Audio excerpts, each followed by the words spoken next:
upload this later on. We'll make sure we put all that stuff in the description. There you go. You got plugged in right there. So y'all make sure y'all go check that out and Oh, you everything got the like that. physical copy. Yeah, the Jake fire too, yo. If you haven't gotten it already, I highly suggest it, yo. Like it's a Yeah. good book, man. I got the ebook Actually, version. I was gonna Me say too. if you matter of fact, that's what I do. You go on thesilenstore.com and use the code FMF. After this episode is over, you can get 50% off. Ooh, There we Boom. go. Boom. let's go. Myself from no money to my first million in 2 years to 30 million 3 years later. That's how fast you can make money if you're about money. If you're about it, right? So I've never believed in patience. You gotta forget the patience. You gotta forget the people who aren't about money around you. It's gotta be all you think about, all you talk about. You gotta start producing. You gotta start attracting attention one way or another. And if you do all those things, you will start to make some money. But next time you're sitting with your friends, this is a challenge for every single person watching this. Next time you sit with your friends, unprompted, come in, sit down, and just join in the conversation. Just join in whatever they're talking about. And after about 20 seconds, sit and think, this is bullshit. This is not gonna make any of us rich. They're talking about this, that, this bitch, fucking football game, this guy. This is not gonna make any of us rich. Yep. Nonsense. Eureka! I am wasting my life. Let's go.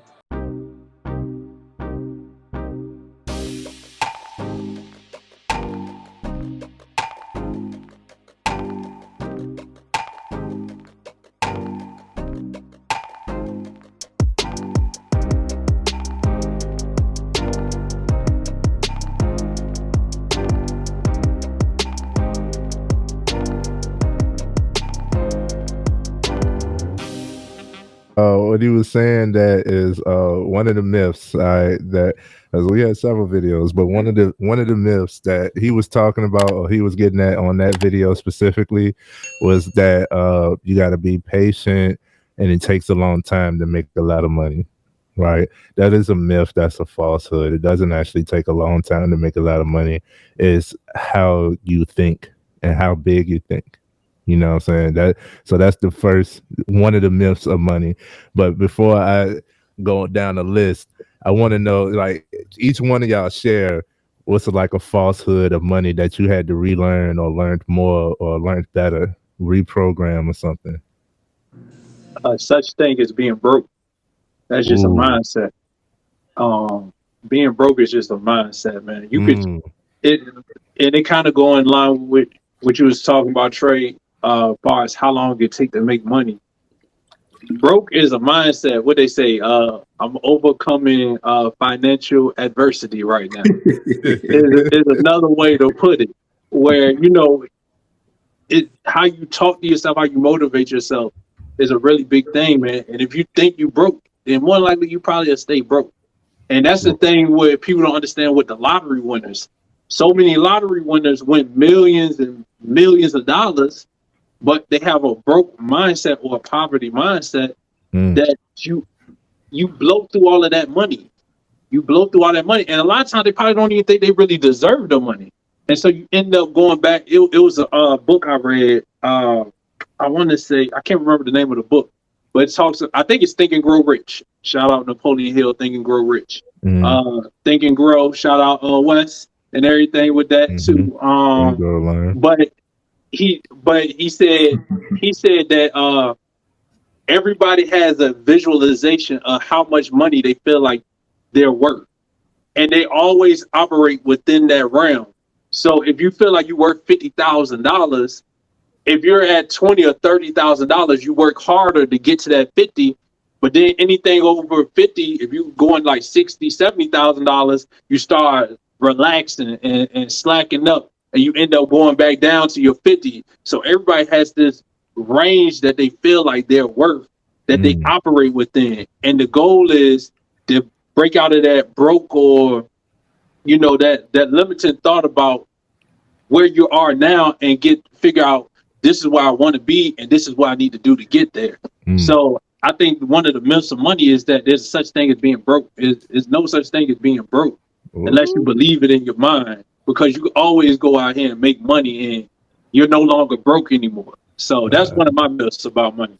Should have brought the notepad to this one. All right, next up, next myth of money. What y'all got? I'm just keep it simple and something we talked about before, but thinking you can do it by yourself. Like most millionaires, billionaires, they got like Andrew Tate just said, they got people around them. You know, people with the same mindset. So think about it, like with the 19 families, you take 19 families, which is like at least 38. You all right, Trey? At least 38 at least 38 plus odd people come together with good credit scores and whatnot. That's a quick way to put some money together and start making some money. 19 acres of land. Boom. You know how Boom. many homes you can buy on that? Yeah, you just can't do it by yourself. You know, that's what I'm kind of in right now. I'm just looking for some like-minded people, man, make some money. Make some money. That's a Yeah, good one. That was a good one. yeah. Next up, myth of money. What's the next one? It's true. I'll go ahead. Oh, you going? Oh, my bad, G. I ain't want to Oh, cut you. you know, I'm short and sweet, man. I ain't gonna take too long, man. It's Better talk to them people, man. facts.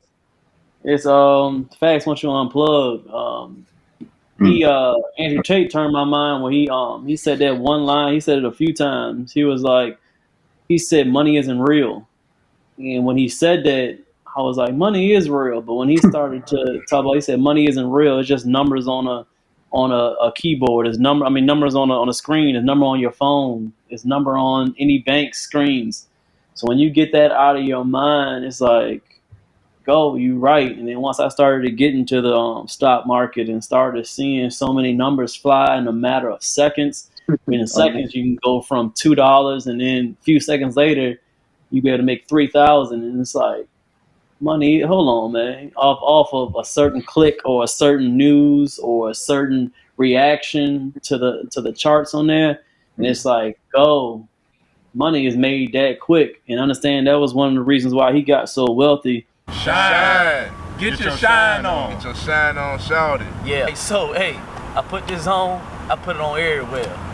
Booty cheeks, kneecaps, underarms. I got the vanilla right here. Usually, hey, I got the lavender one. It helped me sleep good. Cause I be sleeping like this, and I can smell it off my hands. I'm trying to tell you, feeling good. Y'all better rock with this. Right. It's that vanilla. Yeah. Listen, man, we ain't being ashy no more. Hygiene. Yeah. Hygiene is important. You need to get your shine. It's hydrating. It's light. It lasts all day. You don't got to use a lot, and it's good from face to foot. Historically, I don't really use lotion or nothing like that because I'm like in a hybrid, light skin, in between dark skin motherfuckers. Coming back from vacation, I'm a little sunburnt. So I needed something to get my skin back right because I'm feeling like a reptile right now. So I'm gonna get this baby going on when I get home. Oh, hey, look, you gotta shine on, everybody. Shine. Hey, look, I got like 4 cases. I got a bunch of cases. And I got the big jar too. That's old school. Y'all don't even know about that. He don't even got those no more. But look, I'm telling y'all, this shine is amazing. Help with eczema, clear your skin up, all of that great stuff. So you don't want to miss out on this shine, man. Make sure y'all go get y'all a bottle of this. All natural ingredients. Absolutely. Yep. Where they can find it? So you can find this at shinecareproducts.com. Let them know that we sent you. Use the code FMF20, get you a discount. Got to. It's because he got into the stock market and understanding Bitcoin and understanding things like that, that the small, it used to be always, if you had calluses on your hand, you worked 12 hours a day, you was making a whole bunch of money. It's not like that now. It's nothing like that now. So once you start flowing with the times and understanding how this money is really flowing, man, that's why I'm quiet, man. It's about to be crazy. Hard work doesn't pay off, huh? Yeah, it's gonna be Andrew was tripping a whole lot. I just be quiet about it, but things gonna be crazy. What'd you say, Keith? I said Andrew Tate was tricking them hoes too. Yeah, that's how he started. Sell some pussy, sell some dick. What you got, Wes? I'll say this, that, well, I guess kind of to veggie back on what G said. Time, exchanging time for money is a myth, and we shouldn't be exchanging our time for money, because time is priceless and is the most precious commodity that we have. But also not believing that you have to also get into debt. You actually don't need money to make money. You need your brain to make money. If you use your mind and use your skill sets that you've acquired, you can make money from nothing. You know what I mean? Yeah. So-called nothing. I'm not gonna say nothing because you are doing something, but Right. you can use your mind, intellectual property, especially now in 2023. You don't need all of the um, so-called tools that everyone else uses. You can just make money literally from just your brain. Just come up with an idea, like Keys was saying as well. Get with some like-minded individuals, and you can make money come out of anywhere. It's just, are you willing to put forth the effort? Not necessarily put the time in. We know you do have to do that, but you're using your time wisely, but using your mind even more. So smart moves, and not just time-consuming moves. Yes, indeed, man. Y'all preaching, man. Myths of money, bro. It's a few things that I had to. It's a few myths of money that I've discovered. One, money has no age. There's no age requirement for you to start making money. So you can make money as early as single digits. And had I been taught that or told that, then I would have been more money conscious moving forward. I was trying to get an allowance, but we wasn't fully on that wave. I get allowance sometimes, or I'll get, you get AB honor roll, you get whatever amount for each A or B. Like, all right, cool. So I'll get, what's that, every semester, every quarter? Every quarter I can look at getting some type of money. You know what I'm saying? They gotta last me the next 3 months. You know what I mean?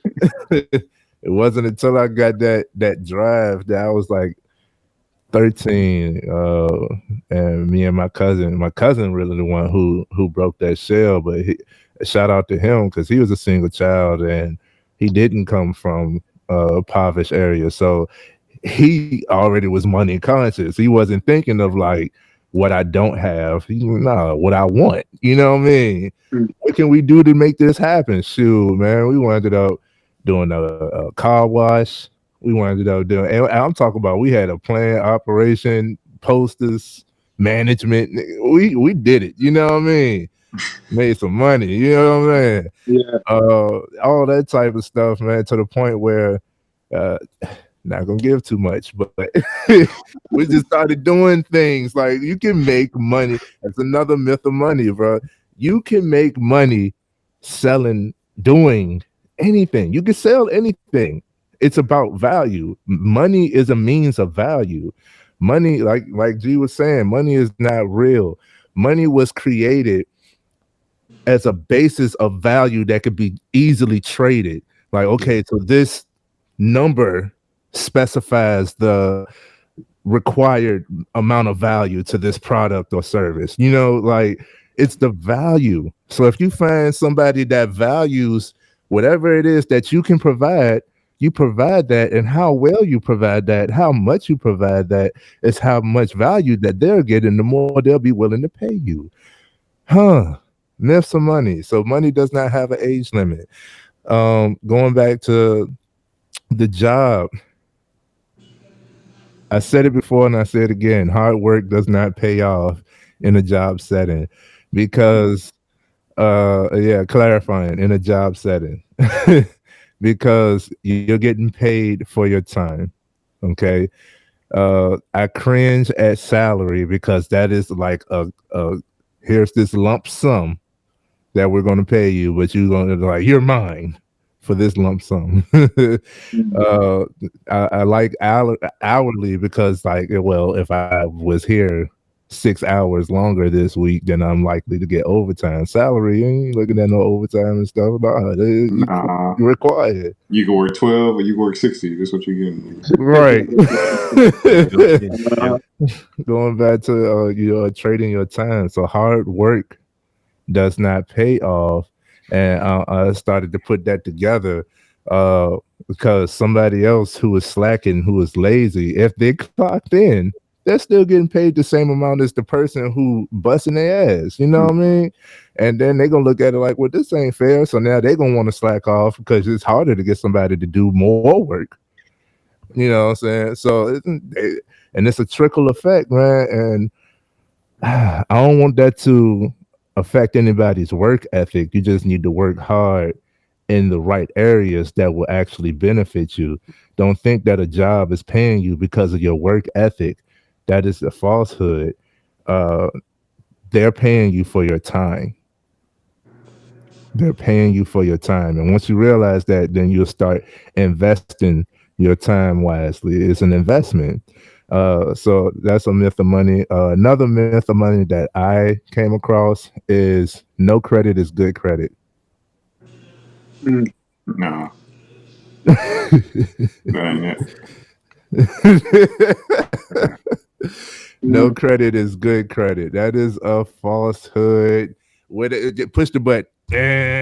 Push the button. You know what I mean? No, sir. Good credit is good credit. Okay. I get what you're There saying. you So go. There we go. you got them homies that like to say, "Nah, I do everything straight cash." Like, Yeah. you know, when bricks take off and cash is pretty much useless. You just got a bunch of paper you can write on and shit. You know. Mm. No, I think have establishing good credit. You know, one, it makes you want to get into those good money habits. It shows the people if you want to borrow money or leverage other people's money. You Yeah. know, credit is a good way to show that. That's your social proof that, hey, I'm pretty decent with money. You There know, you go. Credit is trust me, credibility. trust me. Credit Credibility, is yeah. It's Hey, not credit, real credibility. quick, I want to say something about that credit thing.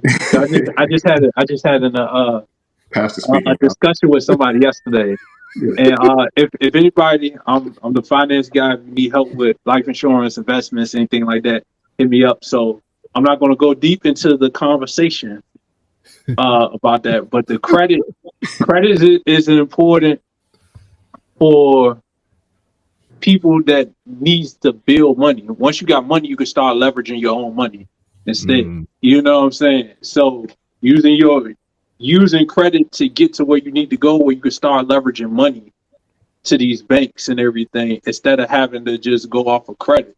And that's what Elon Musk, he does that. He leverages his own money or shares of his company instead mhm. of just like, yo, like, I want to get this. And when you can leverage money, now I'm only speaking to High earners. select people. You know what I'm Yeah. saying? But the goal is to get to that level so then you can start leveraging your money, because now you're getting different interest rates than other people get that's just leveraging credit and things like that. So and you got to create the habits, because it's so easy for people to use credit and one thing mess up, and now you find yourself in a hole that you just trying to figure your way to get out of. Yeah. So, like you said, a good credit is good credit. No credit is not good credit. But for the majority of us that need credit, you want to keep your credit good, but you want to manage it the right way, There you and go. make sure you got an emergency. You make sure you got an emergency set aside, where if something was to happen, you can go grab that instead of you trying to figure out how to you dig yourself out that hole, and all that work you put into getting good credit turn to bad credit for you. Yeah. So that's just something just to you want to be aware of as well too. Love it. Can I Anybody build else on got that any as more? well? Come on, come Yeah, on. let me build on that credit thing as well, because especially in our community, I speak on the fact of the Black community. We are the most in debt, and we have the less quality of items, that are assets in debt. So we may get into a lot of debt, but we end up buying $80,000 homes, where you have other communities who are going to use their credit to get the most or the best assets in order to leverage. And then I want to also speak on the myth of FHA loans are good. FHA loans are not good. The lower Talk to him. Talk the to him, least Wes. amount that you're putting on your house, the higher chance that you're going to default on your house. So like I work on foreclosures and helping people understand home ownership, that is not just about buying houses. It's about understanding the investment that you're making, because we're talking about Mhm. investments. A mortgage, the basis of that word mortgage is taking you to the moratorium. That's for it's called a life death note, excuse me, because at this point they plan on you That's a paying part. that mortgage until you die. So the average mortgage is 30 years. So if you plan on paying a mortgage payment for 30 years, you're ultimately going to be buying that house 2 to 3 times over. Oh, you still here? You ain't subscribed yet? Hit that button, my man. Hit that button to subscribe. And you still don't really own it. So most black homeowners in the black community refinance their home 2 to 3 times. So now you've now repurchased your home 2 or 3 times after you purchased it.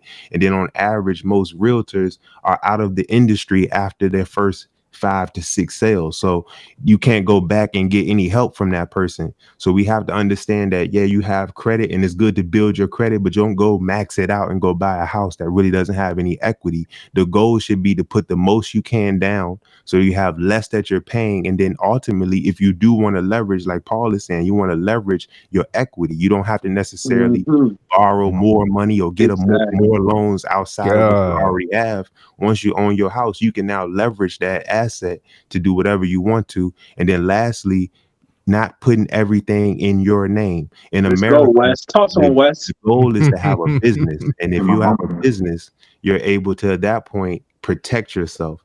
And you can also leverage even more. You have another quote unquote credit score that you can build upon that isn't attacking you personally. And if anything does go wrong, like Paul is saying, you don't get attacked personally. You still can keep moving forward financially, and you're not stuck with the bill at the end of the day. And banks don't want your house. They want your money. They want the interest. So don't take these high interest credit cards, store credit cards, all of this 18% interest rates and all of that just because the deal was good. Oh, you're going to get 15% off at the counter. Zero interest for the first 18 months.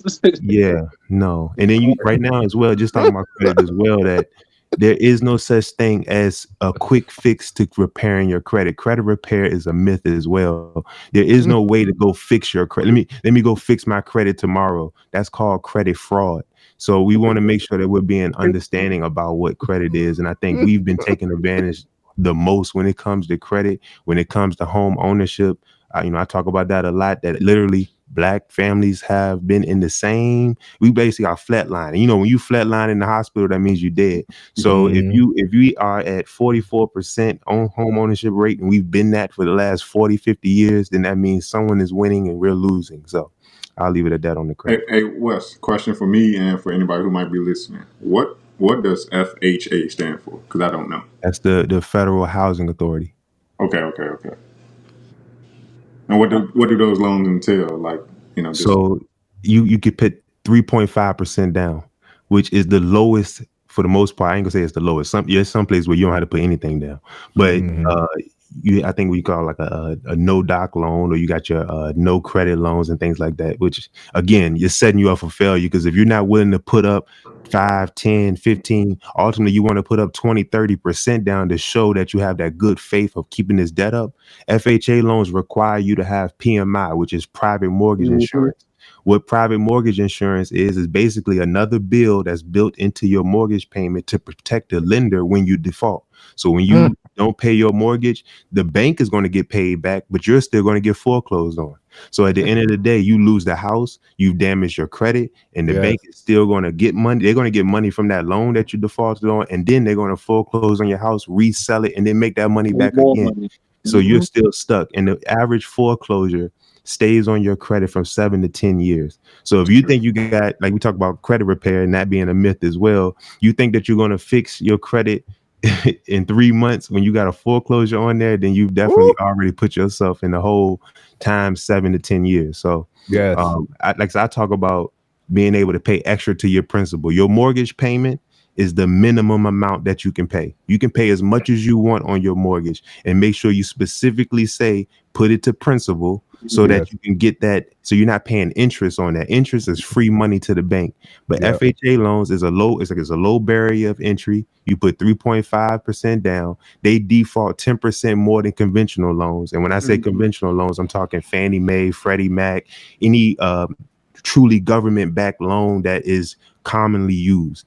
So that's what most people get. They get a conventional loan when they want to actually have an investment. But most of our community, we say, oh, I can put 3.5% down. Great. I'm gonna take 3,500 and put that on $100,000 house. And then 9 times out of 10, you're gonna default that in 3 years. So yeah, FHA loans is a myth. Unless you're going to be able to leverage that. If you don't know what you're doing with home ownership, then stay away from that and save your money and get a real loan.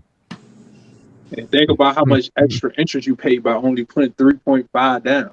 Oh, yeah. You know what I'm saying? Over the lifespan of that, man. Like, it's wild. And basically what me and Wes saying is, we're not saying you should be afraid of credit. You got to manage it the right way. And our issue is, in our community, we do not manage credit the right way, yo. We not making enough as is, so then we out here getting extra credit cards to make up instead of just cutting down on our expenses. We get another credit card and put ourselves more into debt, or we get a car that's outside of our budget that we can afford, and so now we paying interest on a car. And the same game apply to car loans. Like these people is making a killing off of these cars, man, and they got the trackers. Look, quick story. They started putting trackers in the cars because I know of somebody who got away with stashing their car at a homeboy house for like 6 years until he was able to pay the car off. They couldn't find the car. He didn't make no payments or nothing. They put trackers in here to find the cars now. So they come out, tow that car, and resell it. You know what I'm saying? Like, it was like 6 years. I swear, 6 years. That car was over that house. And then, like, one day I went over there. I'm like, yo, what happened to the car? He's like, yeah, he came back. He finally paid it off. So now he driving it back around like it ain't nothing no more. But they smart enough.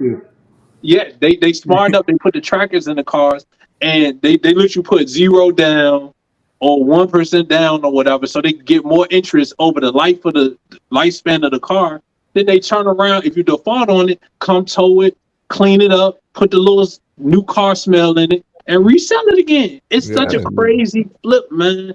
And we just don't be I don't want to get too deep in it because you know what I'm saying. Like, I don't want to get too deep in it, but I'll say this just to kind of land on this point because I know you got some more myths too, Trey. But when we talking about the mortgage as well, when I want to give some practical advice for anybody that's looking to get a house, you should not get a house unless you can truly afford it. And when I say truly afford it, that means your mortgage payment should only be 25% of what you make a month. So that means whatever you make during in 1 week is how much your mortgage payment is. So that means you technically could make 4 payments in 1 month. When you think about paying your mortgage off, if you were to just put $200 extra to your mortgage, you can save yourself 7 to 8 years on that house. So you talking about taking that 30-year mortgage, now making it 22 years. If you put $1,000 down, you can cut it in half. So you talking about taking that 30-year mortgage and making it 15 years. So we want to make sure that because generational wealth is a big thing that people talk about. The easiest way for Black and brown community to be able to make or start generational wealth is passing down a house. The biggest thing that Black and brown communities argue about when someone passes away is who's going to get the house and how we going to sell it. That's the quickest way to throw all your generational wealth away, especially like you saying, Trey, working a job, you thinking that this is my time to go ahead and get a come up, especially if you don't know what you're going to do with the money. The best thing to do is to sit on your house. Real estate has never gone down. It always goes up, whether you have land, whether you have a dwelling on the land, or if you got both. If you got land and a dwelling, it's only going to go up. Are you willing to sit on that investment long enough to really get that generational wealth, or are you just looking for that cash out right now, which that cash we know is going down, the dollar is going down. So you need to have hard assets, true assets that you can actually pass down, and just keeping in mind that your car payment should be 10% of what you make, and your house payment should be 25% of what you go. Say that again, Wes. Say that again. Your mortgage payment should be 25% of what you make a month. And what about the car payment? And car payment 10%. Yep, that's the exact same numbers I got too. I've been telling people I never looked up the mortgage payment, so thank you for that, Wes. But I've been telling people, yo, your car payment definitely should be more than 10%, man. No, definitely not more, yo. I mean, average car payment is like $700 right now. The average mortgage payment is $1,700 right now. That's a month. Yeah, That's minimum. Yeah, 25 and 10. That's an all-star NBA player. You winning. So Come on. Come on. Nah, Dang, but Trent, yo. you got some more myths, man. You got some more myths to Yeah, go. man. Yeah. We took that one out of space, didn't we? I love it, man. This is what it was for. Because Yes, sir. we can definitely do a part 2 to this, because I want to bring some more money conscious men in here in the discussion as well. Yo, what's up, FMF Mob? What's good, yo? Hey, I want to thank y'all for all the subscribers that we got. We clicked over 100 subscribers, but we looking, man, we need more support. So y'all make sure y'all hit that subscribe button at the bottom. Make sure you like the videos and keep showing us support. Y'all take care. Need more men to speak. That's what this podcast was created for, is men vocalize, be more vocal, man. We need y'all to speak. Your presence is important. And us men, boys, all the males, learn from men and really take that into consideration when we're developing and want to be more of the type of men that we want to be. We got to be the example. So don't be afraid to speak, black man. Don't be afraid to speak, young man. Go ahead. This is a safe space for you to be able to speak your piece. So anybody that's out there, money conscious, have any experience, expertise, education, we want y'all to come on and clip that and put that out there. Now, as far as the next myth that I got, the next myth is you have to be rich to start investing. Come on, man. Come on, man. That is a falsehood. How many people actually get? No, you're gonna get rich by investing. You get. Warren Buffett started with little to nothing, and look at him. He'd be on them dividends. Like, Right. man, I love dividends, man. Man, you could be where you are now and start putting money into this. Not financial advice. Shout out to Paul. It's not financial advice, but you can start with as little as like maybe $10 every check, putting money in a dividend, and just putting the drip on, letting it reinvest. And if you do that for like 20 years, you can be, who knows where you be if you're just doing that consistently. Every paycheck, $10, $10. Compounding. Compounding. That's one way to make money from nothing. You know? Yeah. There you go, man. You don't have to be rich to start investing, and you don't have to start with a super large sum. And a large sum to some is not that much to others. So just start. Just start, man. Just start. Where can I just start, man? You can do it on Cash App. Everybody love Cash App. You can start investing on Cash App, literally. You know what I'm saying? And just people have mixed feelings about 401ks and everything like that. Yeah. But 401ks, that's the easiest way to start investing, for real.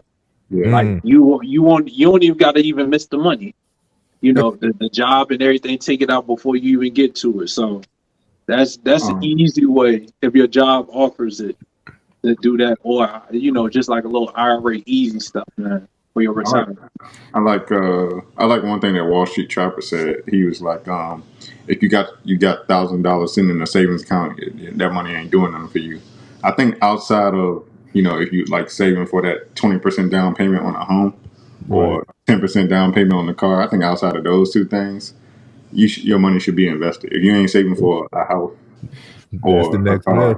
Even if you are saving, put it in the VOO, put it in the VTI, put it in SPY, and you can pull it out when you're ready to, and you let it grow on its own. Like I said, you may have 10%. Put it in there, get another 10% from the market, and then go get your house. You know what I mean? And we just got to get out of that thing of putting in the savings account. That that kind of speaks to what you said earlier about we not our ancestors. That was the old law. Get your bank account, put your money in the bank account. No, that really was a part of the trick. You know what I mean? But we have to be able to be smart. And I have a love-hate relationship with 401ks because on average 401ks they don't really make you money, because you lose it when they take your taxes out, especially if you're not 59 and a half or whatever that number is, and they take their 20% out in fees. So anything that you really make in a 401k, you should be leveraging the 401k. Now I do believe in leveraging your 401k as you building it up. Your your employer is putting in, matching you, whatever they doing,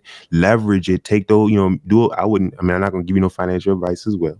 But if you want to, I've seen some people do this where they'll take a loan out from their 401k and put it in the market, and then you just pay yourself back through your pay stub. So I'm not gonna say that you should do it, but I've seen people do it. I know some people that did it, and it works. But I have a love-hate relationship with 401ks, but like with anything when it deals with money, we have to make sure we do our own research, make sure you do the due diligence, make sure that you understand what investment you getting in. So we talking about the stock market and we throwing out these, ticket symbols, but you still go look it up for yourself, what the VOO is, what is a VTI, what is an index, look that stuff up, find out for yourself, and then go decide, because there's no one way. And I think that may be a myth you may have as well, Trey, that there's not one way to make money. You can make money all types of ways, and you can flip your money all types of ways as well. So again, this isn't financial advice, but I hear it works. Yeah, money like water, man. Money flow like water. And I want to pick you. What we say? Veggie back. That's what we said. Yeah, the vegan one. We veggie back. Turkey back.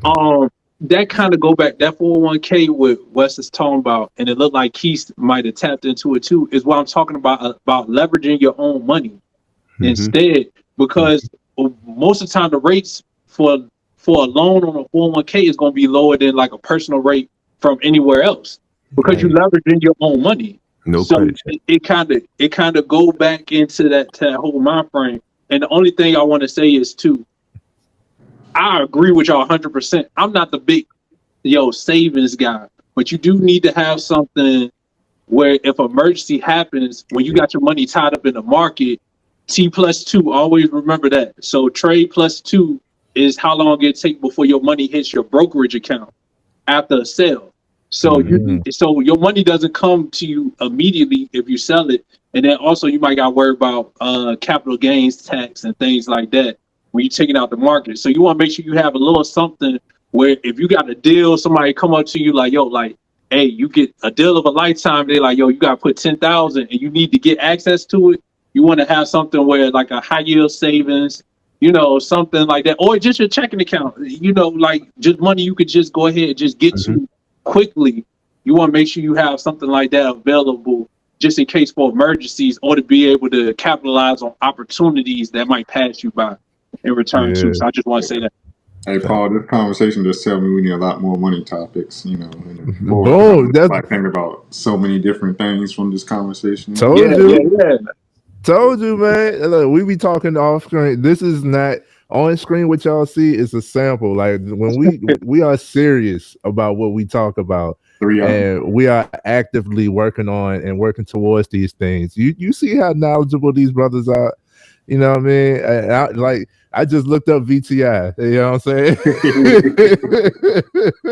he throwing some heavy hitters at y'all too, man. Y'all make sure y'all do your research.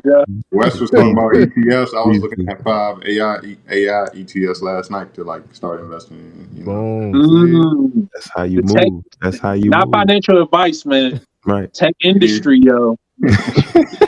The tech industry, man. That's a whole nother conversation. Another conversation. Another to stay on point with the investing. Also, investing don't always mean in the stock market. Sometimes you got to invest in yourself too. Oh, that's the know what I'm saying? Get the classes, the knowledge, the things that you need to get to, so you can feel more comfortable to generate more money on your own as well too. So the investing doesn't always have to be, in the stock market and things like that. Sometimes you got to invest in yourself, that business opportunity that you wanted to do. Going to classes and workshops so you get more knowledgeable about certain things. That's another way to invest as well too, is investing in yourself. Always improving, man. Like taking advantages. Like I know so many companies that offer like leadership courses and stuff like that. And like when you go to the next job or you're trying to do better, but you still got the same experience on your resume. So it's like, man, you don't have no qualifications. You've been doing the same thing for 10 years. It's only going to get you in the same spot. You know what I'm saying? So like there are so many. It was one kid who was like, he got a Harvard education for free. And it's like, how you do that? Well, he looked on Harvard, and Harvard offered a lot of free courses. Right. When Like, when I was applying for schools, like Harvard would have took me like full scholarship if I wanted to go into like education or something. And I said no. You know what I'm saying? yeah, that's what's up, bro. Look at you with Yeah, the man. glasses. Put I the like glasses You need to on. hear that. Hey, My hey Trey. prescription's old as hell. I need to get some new ones. Hey, hey Trey. If you got any more, let's give the people one more, and then we're gonna go ahead and get ready to wrap on up, man. We had like 9:30. So we get Yeah, ready to wrap man. on up. So to wrap it up is there's a lot of falsehoods about money. Um, let us know in the comments what are some more myths of money. What are some other things that you learned about money? And are the myths that are we the myth busters? Did we just bust these myths? Did we just break this down? You know what I mean? Man, Like, pause. I won't go say it. I ain't say it. Hey, that's the only thing he didn't We say in this almost made the whole whole topic. show. We almost made the whole show. You That know was what I'm crazy. saying? Hey, I know hey, he was Trey. still It's here. five, I'm Hey, like, look, damn. it's hey, look, 5 men on here. You talking about bust, man? Don't. Man. hey, look. No, the funny thing, G don't even got his screen on, so it sounds like it came from the heavens. Like, yo, Paul. Yeah, Pause. yeah, crazy. And the Lord said, pause. Y'all stupid.